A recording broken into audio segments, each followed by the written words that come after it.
Avui hem creat la Comissió d'Igualtat. La Comissió d'Igualtat del Departament d'Interior. La seva finalitat és fer un seguiment i una monitorització i propostes en tots els àmbits del departament de forma transversal al conjunt de l'organització, per tant, cossos operatius també i les diferents direccions generals, etc., per anar monitoritzant una de les prioritats d'aquest departament, que és la feminització, les polítiques d'igualtat.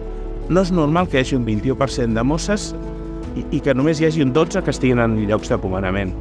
No és normal que hi hagi un 13% de dones als agents rurals. I és per això que hem adoptat mesures que han significat canvis molt rellevants.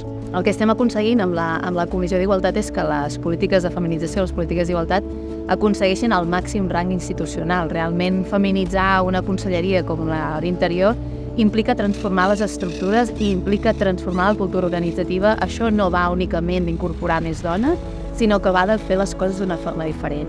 Llavors, crear estructures on hi ha tota una comissió que d'alguna forma incorpora tots els directors i directores, a totes les direccions generals, a tots els cossos operatius, als màxims comandaments, implica la importància que se li dona a aquest tema.